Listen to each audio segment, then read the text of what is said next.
ATN live में आपका स्वागत है और मैं कैलाश एक बार फिर आपके सामने हाजिर हूं। और आज का जो हमारा मुद्दा है वो शिक्षा से जुड़ा हुआ है।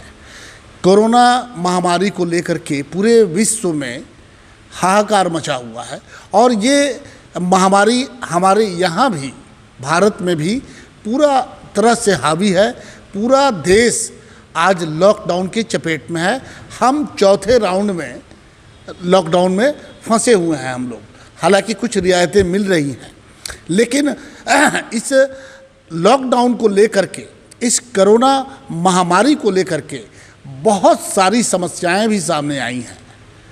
इस बीमारी का तो जो कहर है सो है, लेकिन समस्याओं का एक अपना, इस बीमारी को लेकर के जो समस्याएं आई हैं उनका एक अपना अलग रास्ता दिखाई दे रहा है। एक समस्या ये आई है कि आज जो हमारे यहाँ जो छोटे छोटे बच्चे हैं जो स्कूल में पढ़ते थे, उनके सामने समस्या ये आई है कि पिछले 2 महीनों से पूरा देश लॉकडाउन में है, सिवान भी उसमें है।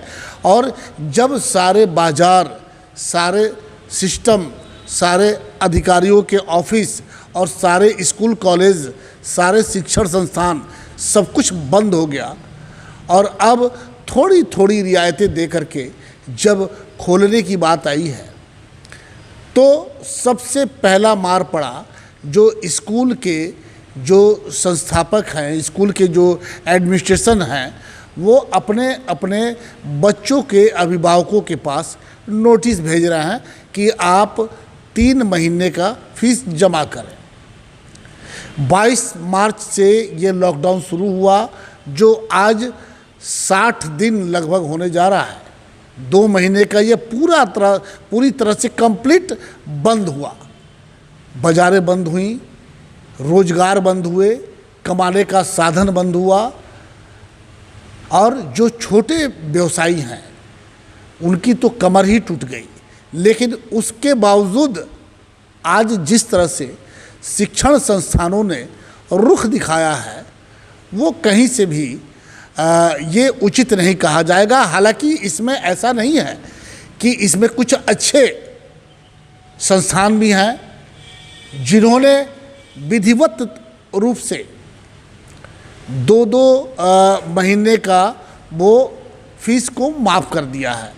वो उन्हें एहसास है इस दर्द का, इस महामारी का, कि किस आज पूरे देश के लोग इस महामारी से त्रस्त हैं। उनका रोजी रोजगार चौपट हो चुका है, 1 पैसे का कहीं से आय नहीं है, तो वो फीस कहाँ से देंगे। ये चंद 2 शायद कुछ स्कूल समझ पाए हैं, लेकिन अभी भी बड़े मात्रा में जो संस्थानें हैं वो नहीं समझ पा रही हैं और वो एकदम लगातार दबाव बनाए हुए हैं कि वो उन्हें फीस चाहिए। इस मुद्दा को लेकर के, हालांकि ये ऐसा मुद्दा है कि इस पर एक लंबी डिबेट की ज़रूरत है, लेकिन एटीएन लाइव ने हमेशा ही सिवान के उन सारी समस्याओं को जनता की अदालत में रखने का काम किया है जिससे जनता का सीधा सरोकार हो। हम आज इस मुहिम की शुरुआत करते हैं और इस मुहिम में हमारे पहले डिबेट में आज शामिल हैं कौसर अली साहब, जो सामाजिक कार्यकर्ता हैं और वो बड़े अच्छे तरीक़ा से इस पर डिबेट में अपनी बात को रखेंगे और हमारे उन सभी सवालों का, जो हमारे सवाल नहीं है, वो सीधे जनता के सवाल हैं, उस पर वो क्या कहते हैं, उनकी क्या प्रतिक्रिया होती है। और उसके बाद से आज से एटीएन लाइव इस मुहिम को शुरू करता है और हम उन सारे बड़े बड़े स्कूल जो शिक्षण संस्थानें हैं वहाँ भी चलेंगे। वहाँ के जो एडमिनिस्ट्रेशन है, वहाँ के जो प्रधानाध्यापक हैं, उनसे भी हमारी बातचीत होगी कि क्या अड़चन है। अगर आज इस महामारी के दौर में जहाँ जो सक्षम लोग हैं, जो जिनके पास 2 पैसे हैं, वो सभी लोग एक दूसरे का मदद करने के लिए वो आगे आ रहे हैं, तो फिर आप क्यों पीछे हैं? आपके बच्चे हैं, आपके स्कूल में सालों से वो पढ़ रहे हैं।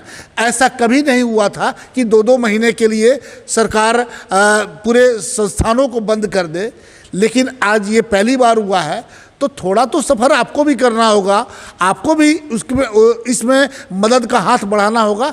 इन सारे सवालों को लेकर के हम कौसर अली साहब के सामने मौजूद हैं और हमारा पहला सवाल होगा कि कौसर अली साहब, आप जिस तरीके से आज ये समस्या आ रही है और लोग ये कह रहे हैं कि फीस माफ़ होनी चाहिए, आपको क्या लगता है कि वाकई फ़ीस माफ़ होनी चाहिए या कुछ और इसका रास्ता निकलना चाहिए? जी, सबसे पहले तो मैं आपका धन्यवाद देता हूं कि आपने एक बहुत ही गंभीर मुद्दा को सिवान में उठाया है।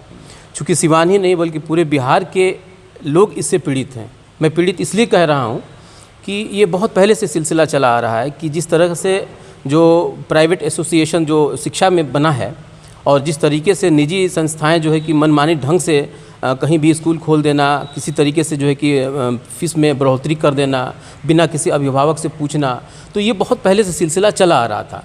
लेकिन इसी सिलसिले में एक ऐसा हमारे देश में जो महामारी फैला है कोरोना को लेकर के, तो इससे मध्यम वर्ग जो है कि बहुत ज़्यादा पीड़ित हुआ है।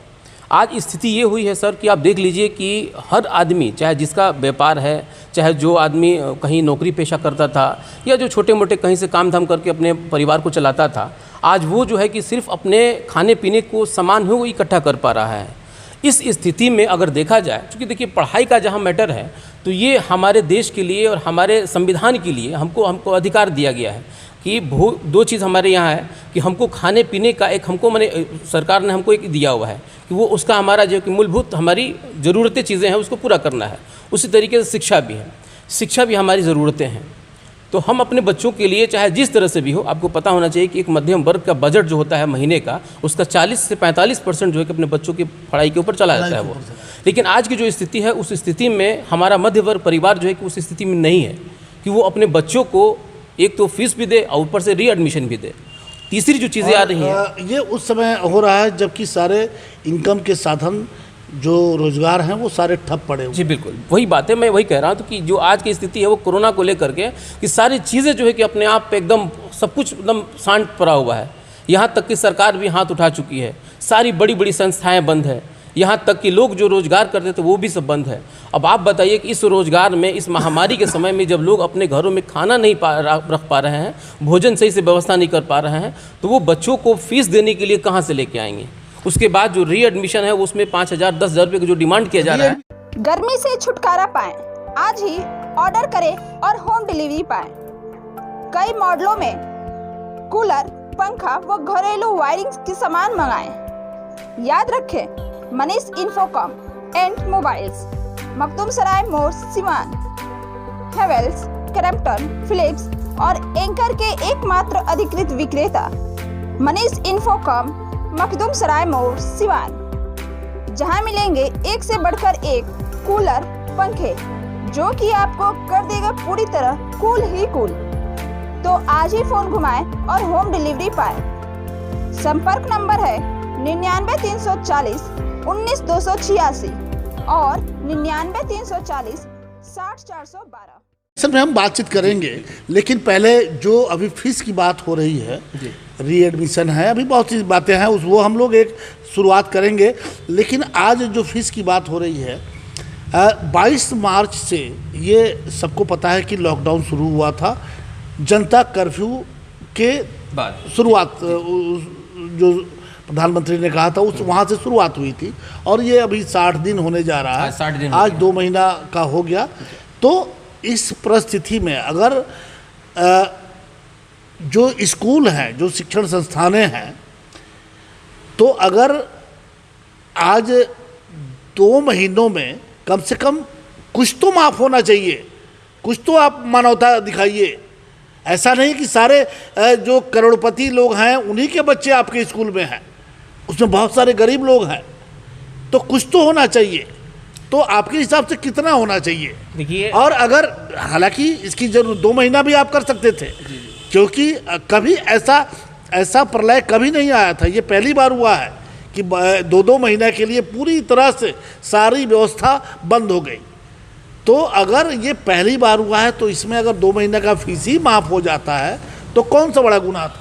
देखिए भैया, सबसे बड़ी बात है कि आपने तो पहले ही इस बात को कह दिया कि 2 महीना का फीस माफ़ करना चाहिए। बात तो सही है, हालांकि मैटर बहुत बड़ा है, लेकिन अच्छी बात है कि अगर ये लोग बड़ा दिल दिखा करके अगर 2 महीने का फीस ये लोग माफ़ करते हैं। बात सही आपने कहा, एक अपना जो पहले आपने एक बात कहा कि आपका ही ये लोग हैं, आप ही के बच्चे हैं और आप ही के स्कूल में पढ़ते हैं, 2 साल से 3 साल से 4 साल से पढ़ते आ रहे हैं बच्चे ये। तो आज जब विपदा की घड़ी है तो इसमें सबसे बड़ा रोल आपका होता है। जिस तरह से एक सामाजिक लोग अपने दिल को बड़ा करके लोगों का आज मदद कर रहे हैं, चाहे किसी को पैसे दे करके, चाहे किसी को भोजन दे करके, चाहे किसी को किसी भी तरीके से सहायता करके, तो इसमें आज शिक्षक गण लोगों की भी जो बनती है या जो हमारे संस्थाएं जो चला रहे हैं उन लोगों का भी बनता है कि कम से कम आज अभिभावक के इस पीड़ा को देखते हुए अगर 2 महीना का बिल वो माफ़ कर देते हैं या इसमें कोई बीच का रास्ता निकाल देते हैं तो मैं समझता हूँ कि ये बहुत ही बड़ा कदम होगा उनके लिए भी और एक राहत भरा पैकेज होगा एक मध्यम परिवार के लिए भी। कौशल साहब, एक बहुत ही बड़ा सवाल है और मैं वो सीधे आपसे करना चाहता हूँ। शिक्षा के जो स्कूल हैं उन्हें कहा जाता है कि ये शिक्षा का मंदिर है, मंदिर का स्थान दिया गया है, लेकिन आपको क्या लगता है कि ये मंदिर अब मॉल में तब्दील हो गया है, एक व्यवसाय में तब्दील हो गया है? क्या लगता है? बिल्कुल, आपका बिल्कुल कहना बिल्कुल जायज़ है और मैं भी कहता हूँ, मुझे इसमें कहने में कोई संकोच नहीं है कि आज जो है शिक्षा जो है कि एक व्यवसाय का रूप ले चुका है और जिसका नतीजा है कि आप हर एक वार्ड में चले जाइएगा या पूरे ज़िले में चले जाइएगा तो छोटे से लेकर और बड़े तक स्कूल उसमें आज तक मतलब इन्वॉल्व हो गए हैं, लोग खोल रहे हैं। मुझे कहने में ये भी संकोच नहीं है कि कल तक जो लोग ज़मीन बेच करके ज़मीन माफिया लोग थे, आज उन लोगों का इन्वेस्टमेंट जो है कि स्कूलों में हो रहा है। मैं ये पूछना चाहता हूँ कि आखिर इतना बड़ा पूंजी वो लोग किस लिए लगा रहे हैं? चलिए, ये हम बाद में पूछ लेंगे।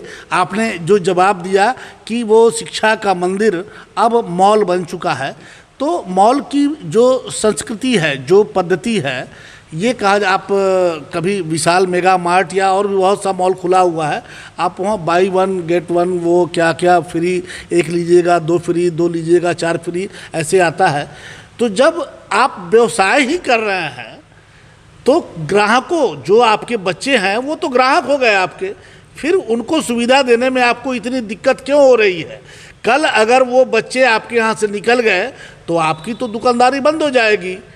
तो ये आखिर कैसे समझेंगे ये लोग? देखिए, आप जो कह रहे हैं मॉल, तो मैं मॉल नहीं कह रहा हूँ, मैं उसको व्यवसाय कह रहा हूँ। व्यवसाय में क्या होता है कि व्यवसाय में किसी का मतलब छोटा और बड़ा नहीं समझा जाता, उसका एक रेट बना दिया गया है। अब उसमें अमीर भी आया तो उसको उसी रेट में देना और गरीब भी आया तो उसी में देना है। मॉल में तो एक सुविधा होता है कि कम से कम एक के साथ एक फ्री दे दिया। मेरा मतलब मॉल ये कहने का मतलब था कि हम लोगों के ज़माने में जब स्कूल हुआ करते थे तो हम लोग कपड़े के झोला में अपने बस्ते को लेकर के जाया करते थे। अब वो दौर नहीं रहा, अब बिल्कुल एक नया लुक दे दिया गया। जैसे मॉल में दिया जाता है, एक ही छत के नीचे सब कुछ हासिल हो जाता है, उसी तरीके से अब पढ़ाई कम और दिखावा ज़्यादा हो रहा है। बिल्कुल बिल्कुल। तो हमने इसीलिए उसे मॉल कहा। तो अब अगर आपके पास इतनी इनकम है, इतना सब कुछ बच्चे हैं, वो उनसे आप कमा रहे हैं, तो ये 2 महीने के फीस देना कौन सी बड़ी बात है? बिल्कुल। हाँ, अब मैं आपको इस बात को समझ गया कि देखिए मॉल आपने इस सेंस में कहा कि सही बात है कि अब वहाँ जो है कि एडमिशन के नाम पे एडमिशन भी हो रहा है, किताब भी मिल रही है और आपको जो है कि ड्रेस भी मिल रहा है, तो इस सेंस में मॉल कहना बिल्कुल जायज़ है। लेकिन सही बात है कि अगर हम उतना चीज़ कमा रहे हैं तो उसमें से किसी में फ्री दे देने में हमको कोई हर्ज नहीं है और ये होना भी चाहिए। और मैं आग्रह करता हूं आपके चैनल के माध्यम से कि अगर जो लोग भी आज जो निजी संस्थाएं के जो हमारे जो उसके गार्जियंस हैं, जो इसके मालिक हैं, प्रोपरेटर हैं, अगर वो सुन रहे हैं इस बात को, तो मेरी गुजारिश है कि सही बात है कि आज इस विपदा की घड़ी में अगर एक मध्यम परिवार के लोगों के लिए अगर अपने दिल को बड़ा करके अगर इस फीस को माफ़ करते हैं तो ये हमारे लिए भी बहुत अच्छा होगा और हमारे समाज के लिए भी बहुत अच्छा होगा। कौशल साहब, एक चीज़ और, एक सवाल और होगा कि जिस तरीके से आज शिक्षा के इस मंदिर में, या यूँ कहें कि आज के हिसाब से इस मॉल में शिक्षा कम और दुकानें खुल गई हैं, किताब की दुकानें, जूता की दुकानें, वो आपको ड्रेस की दुकानें, क्या ये कहीं से भी उचित है? बहुत बढ़िया सवाल आपका उठाया। ये जानते हैं, ये सवाल चूँकि हर आदमी नहीं उठा पा रहा, उसको लग रहा है कि नहीं अगर उठाएंगे तो हमारा बहिष्कार होना शुरू हो जाएगा। देखिए, सबसे बड़ी बात है कि शिक्षा को हम कई लोग, हमारे टीचर जो हैं, जो सरकारी स्कूल के लोग हैं, वो हमसे कहते हैं कि सर हमारा नाम मत बताइएगा, लेकिन हम लोग देखते हैं कि अब हम लोग को विद्यालय नहीं बल्कि उसको जो है कि भोजनालय में तब्दील कर दिया गया है। ठीक उसी तरीके से आज प्राइवेट स्कूलों को जो है कि वो मॉल में तब्दील कर दिया गया है। अब आप बताइए कि जो शिक्षक जो पढ़ाई पहले देता था, आज वो कपड़ा बेच रहा है, आज वो जूता बेच रहा है, आज वो किताब बेच रहा है, तो पढ़ाई क्या कराएगा। और यही वजह है सर कि आज पढ़ाई की गुणवत्ता कम होती जा रही है और लेबिलिटी बढ़ती जा रही है। आज छोटे छोटे बच्चों को देख लीजिए, जो बच्चों का किताब पहले हम लोग मनोहर पोथी से शुरू करते थे, जिसके पास 2 किताबें होती थी। चाचा नेहरू, वो अंग्रेजी हमारी वहीं से शुरू हुई थी। आज उन बच्चों के मतलब पीठ पे जो है कि 12 से 15 किताबें रखी जाती हैं। आप अगर वज़न करेंगे तो उसका 4 से 5 किलो होता है, जबकि सुप्रीम कोर्ट का गाइडलाइन है कि 350 से ऊपर, 3.5 किलो से ऊपर उनका बस्ता नहीं होना चाहिए। ये कौसर साहब की जो आपने बातें कही कि व्यवसाय हो रहा है, पढ़ाई कम हो रही है, व्यवसाय ज़्यादा हो रहा है, तो इसका दोषी हम किसे मानेंगे? हम अपने आप को मानेंगे या कहीं ना कहीं सरकार भी इसके लिए उत्तरदायित्व है? देखिए, हम तो एक चीज़ मानते हैं, देखिए जो अभिभावक हैं जिम्मेवारी उनकी भी बनती थी, लेकिन वो इसलिए डरते हैं, मैं आपको ईमानदारी से बता दूं कि उनको इस बात का डर रहता है कि मेरे बच्चों का कहीं बहिष्कार ना हो जाए। जी, ये असली बात जी। जो दूसरी जो चीज़ें हैं कि अगर सरकार का संरक्षण नहीं रहे तो इतना बड़े पैमाने पे ये काम नहीं होगा, संभव ही नहीं है। तो मैं समझता हूँ कि इसमें जितना जिम्मेवारी सरकार की है उतना जिम्मेवारी हम अभिभावकों की भी है। अगर आज हम हिम्मत से, चूँकि मेरी बच्ची भी पढ़ती है, मैं भी एक अभिभावक हूँ, आप भी एक अभिभावक हैं, आपको भी पता है कि हमारे बच्चों के साथ क्या होता है। जाहिर है कि अगर हम और आप अगर इस बात को नहीं उठाएंगे तो कल चल के ये सिस्टम बन जाएगा, और बन भी गया है। तो आप अंदाज़ा लगा लीजिए कि आज इस महंगाई के ज़माने में लोगों का अपना पेट पालना महंगा पड़ रहा है, तो बच्चों को पढ़ाएंगे कैसे? अगर बच्चों को पढ़ाएंगे नहीं तो फिर हम वो भविष्य कैसे अपने तय कर सकते हैं और हम उस विकास की बात कैसे कर सकते हैं? री एडमिशन के बारे में हम जानना चाहेंगे कि उस पर आपकी क्या प्रतिक्रिया है? देखिए सर, ये एक बहुत बड़ा इशू है, और मैं आपको बता दूं कि 2013 से मैं इसमें लगा हूं, और आपका पहला चैनल है। 2013 में जब मैं जेपी चौक पे इसका वहाँ शुरुआत किया था, अपना एक वहाँ कैंडल मार्च लगा करके, और मैं पहला आंदोलन वहीं से शुरू किया था। आपके जो पुत्र हैं बंटी जी, उस वक्त मेरा कवरेज किए हुए थे, मुझे याद है वो चीज़। उस वक्त से लेकर के और आज तक साथ नहीं मिला, सपोर्ट नहीं मिला, चूँकि अभिभावक इस बात को लेकर डरते हैं कि अगर हम साथ देंगे तो मेरे बच्चों को बहिष्कार होगा। लेकिन जो ये रीएडमिशन का सर ये मैटर है, मुझे आज तक नहीं समझ में आया कि इसका क्या मतलब होता है, इसका क्या औचित्य है।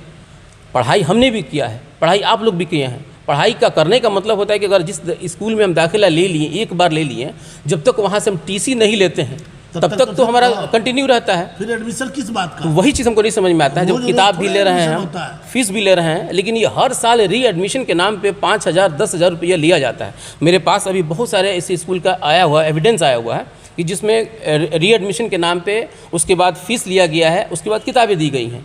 तो किताबें और फीस तो समझ में आता है, लेकिन री एडमिशन नहीं समझ में आता है। ये 5,000 रुपये का री एडमिशन आप ले रहे हैं किस लिए? अगर आप एक गणित बैठा रहे हैं कि अगर आपके स्कूल में 200 बच्चे हैं, अगर 200 बच्चों से अगर 5-5 हज़ार रुपये ले रहे हैं तो 10 लाख रुपये हो रहा है।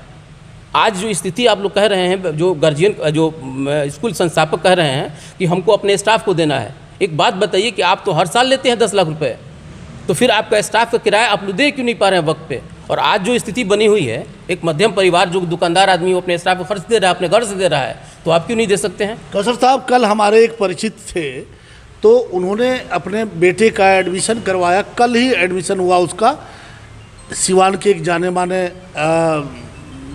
महावीरी सरस्वती शिशु मंदिर में। तो कल यानी कि 20 आज 22 है, 23 है, कल 22 मई को एडमिशन हुआ। लेकिन उसमें उन्होंने ला करके वो पर्ची हमें दिखाया कि मार्च से नया सेशन जो शुरू हुआ है वहाँ से वो जोड़ करके उसका एडमिशन का चार्ज, और वहाँ से वो महीना जोड़ दिए, उसका फ़ी का जोड़ दिए, और अभी तक का उसका लेके, और अब वो बेचारे अवाक थे कि जब हम 22 मई को अपना एडमिशन करवा रहे हैं, हमारा लड़का पहली बार इस स्कूल में पैर रख रहा है, तो हमें मार्च का वो पैसा क्यों लिया जा रहा है? लेकिन उनके पास जवाब नहीं था, और बेचारे अंत में अपने बच्चे का भविष्य देख करके उन्होंने एडमिशन अपना करवा लिया। वो पैसा देना उचित समझा।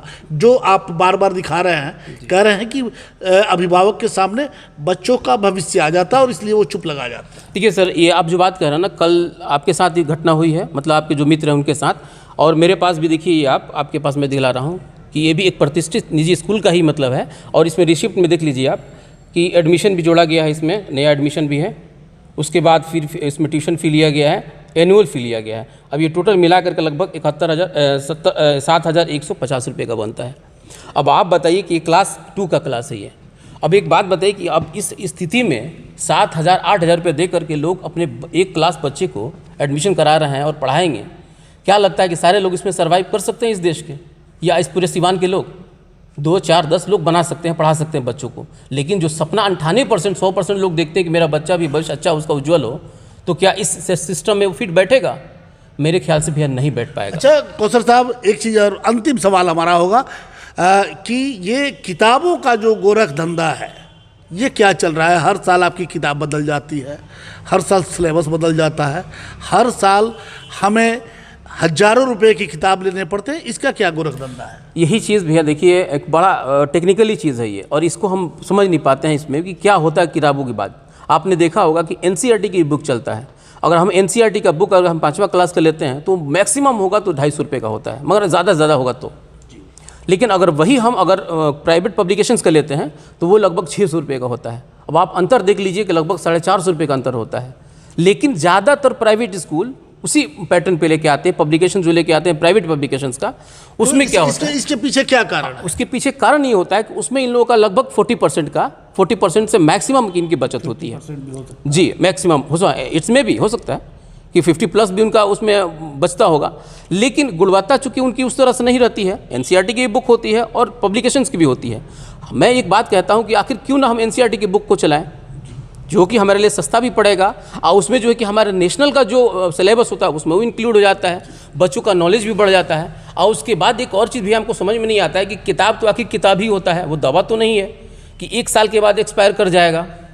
किताब होता है, आपको पता होगा कि हम लोग भी जो पढ़ाई करते थे तो जब 7-8 साल तक अच्छा जी, जब हम 5वां क्लास में जाते थे, आधे दाम में हम लोग बेच दिया। गर्मी से छुटकारा पाएं, आज ही ऑर्डर करें और होम डिलीवरी पाएं। कई मॉडलों में कूलर, पंखा व घरेलू वायरिंग के सामान मंगाएं। याद रखें, Manish Infocom and mobiles, Makhdoom Sarai मोड़, सिवान। हेवेल्स, क्रैम्पटन, फिलिप्स और एंकर के एकमात्र अधिकृत विक्रेता मनीष इन्फोकॉम, मखदूम सराय मोड़, सिवान, जहां मिलेंगे एक से बढ़कर एक कूलर, पंखे, जो कि आपको कर देगा पूरी तरह कूल ही कूल।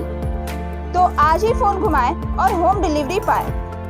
संपर्क नंबर है 99 340 19 286 और 99 340 60 412 करते थे, फिर आधे दाम में खरीद दिया करते जी। थे। तो चौथा क्लास का जो जूनियर रहता था वो हमसे पहले बोलते थे कि भाई ते अगर आगे बढ़ जाइए तो हमरा दे दिया आधा दाम में। बिल्कुल। तो उस सिस्टम को आज लागू पुरानी बातों को याद दिला दिया आपने। बिल्कुल। अब यह दूसरी चीज़ है कि जो दुनिया का सबसे मतलब विकसित देश माना जाता है अमेरिका।